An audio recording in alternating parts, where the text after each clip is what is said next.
I'm Tricia Benn, CEO of C-Suite Network and your host of Selling Power TV on C-Suite Network, bringing you a lineup of incredible speakers and experts from Sales 3.0. Just wait and stay tuned with us. We now have with us Teri Long, who's the Vice President, Global Revenue Enablement at MindTickle, here with us on Selling Power TV. Teri, welcome. Thank you. I am so thrilled to have you here, and I think I get to be amongst the first to congratulate you on your award. Can you tell us a little bit about it and tell us why you think that you won this award? Thank you. The award is fantastic, and what I mean by fantastic, there is not another award out in the market today for an enablement leader based on business outcomes. Traditionally, what you see are awards based on what kind of program did you launch? What kind of onboarding did you run? But not actually looking at it from a metric perspective and truly business outcomes. So it means a lot to get the award. It means a lot to just get acknowledged, but to receive the award is phenomenal. So this is the Revenue Enablement Excellence Award. And when you're talking about outcomes, yes. That's a loaded term. So can you just share a little bit more about what that means and what the outcomes are that you're driving? Absolutely. So when we think about enablement, we're looking at it from the lens of the organization has a business objective. And within that business objective, we need to provide the sellers with some sort of enablement, some sort of programming. Those business outcomes can be improving win rates, which ultimately improve our ability to drive business. Mm-hmm. It will give us more GRR, ARR, NRR. So we're looking at it from that lens. It's almost like the reverse waterfall effect. What are we trying to get to? And what are all of those milestones or inputs that are going to help us get that result? Okay, so that leads to behavioral change. And I know that is an area of expertise for you specifically. So I'd love for you to share, what are the highlights of that? How do we think about behavioral change and how that drives those results that you were telling us about? Excellent question. So there's a couple of statistics around this that I think are important to anchor on. And the first one is that 1 in 3 people actually avoid change if at all possible. Isn't that incredible? It is. It is, especially in a world where change is constant. It's the one inevitability, right? It is. It is the one thing you can count on all of the time. And so getting good at understanding how to embrace change and affect change is a different muscle. And so the way that we are looking at it is, number one, people will change. What people hesitate towards in regards to change, they don't want somebody to change them. And so when you think about it in the context of business, we're following what's called the COM-B model. The COM-B model is traditionally used in government agencies when you're looking to drive change in a mass group of people. So it's all about capability, opportunity, motivation. Mm-hmm. The capability and the opportunity actually feed into the motivation, and those 3 are what result in the behavior change. So to put it in more of an analogy, I used to work in an oil change. And when I think about cars coming into the oil change, you don't put oil or change oil in a car because the serpentine belt is screeching. You don't do a transmission flush just because the engine light is on or because a windshield wiper needs to be replaced. You truly have to go through a diagnostic approach. And so we have done this diagnostic effort and applied that to our COM-B framework, which helps us identify what the very specific behaviors are that lead to the business outcomes we need and find ways to embed those into the entire process, replicate that, scale that, measure that. So it's really a holistic approach. It's so interesting. I fell in love with business, but ironically, my degrees are in sociology and anthropology. So when we're talking about behavioral change and we're talking about enablement, I'm so interested to have the depth of your understanding to help me understand what does that really mean as a practice and how is that delivering through that platform those real results. Right. And so I can tell you what we're doing at MindTickle right now. When I came on board about a year ago, there were 3 specific areas that we needed my role to deliver on. One is seller productivity in general, which is very consistent with enablement in general. The second was Mind Tickle for Mind Tickle, meaning how are we using our own platform to drive business outcomes? And the third was on evangelizing. How can we use the thought leadership, having been in the space, to help tell the story? So in the context of COM-B, behavior change, and your last question, we've spent the last year embracing this Mind Tickle for Mind Tickle approach and really stripping down the platform internally to understand what do we need to redesign in order to drive business outcomes. And I will say that that effort has been very difficult, but also very rewarding, because what we are now able to do by using our own platform to enable and drive behavior change is start to demonstrate the results and the power of the platform to our existing customers. And so it's a matter of, again, I think this is probably doesn't need to go unsaid. Sorry, I just screwed that whole thing up. But I think it goes without saying, a lot of organizations may not drink their own champagne.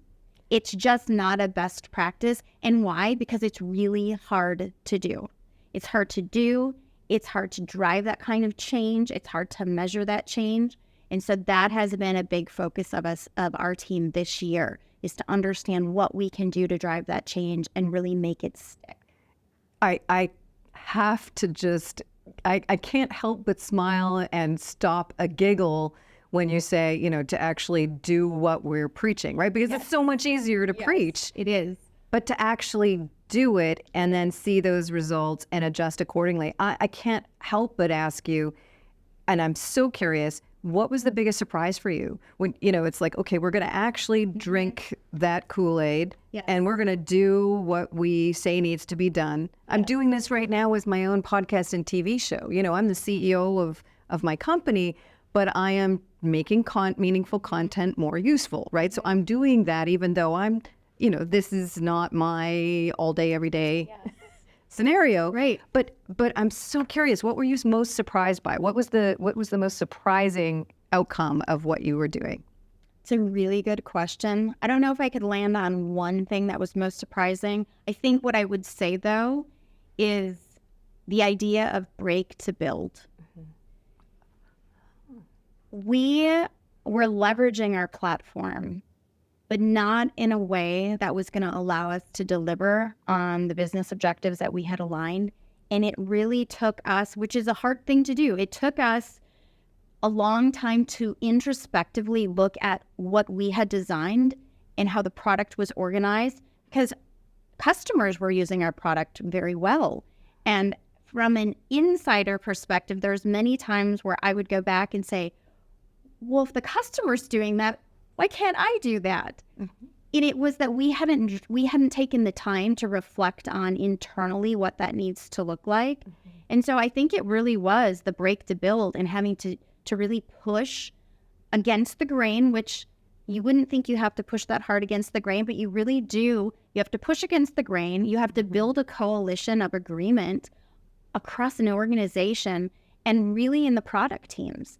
And so I suppose if there was a surprise, it wasn't the frontline sellers saying, don't do this. They were all for it. It was more so, you have R&D, you have product, and you're disrupting their life, and you're disrupting what they're working on or what's already on the slate for the next sprint. Mm-hmm. And so I think it's learning to navigate that, and it has been a reprioritization effort, even between the teams, a regular cadence of knowing what they're being held accountable to and knowing what I am. How do we continue to recalibrate that, but still drive the business results? It sounds like alignment. That sounds incredible. I love it. I really love it. Now, the other piece of this is very interesting is we all know that different decision makers, there's kind of a different ethos. And so I'd love for you to share, what is your best advice in terms of addressing that C-suite executive versus any other level of decision maker in the business?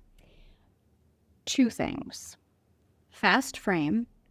There is not a C-level executive that I know that when asked a question or when they ask you a question wants to hear a 2-page narrative about what you think, why you think that particular way. So learning to fast frame, to summarize very quickly almost like teaching an elevator pitch, is incredibly important. 2, being maniacally focused on what are the business outcomes you're looking to drive, what is the impact that's going to provide to them, and what's the identified risk that they should be anticipating. And that narrative is much different, like you said, than something we're going to have with frontline leaders.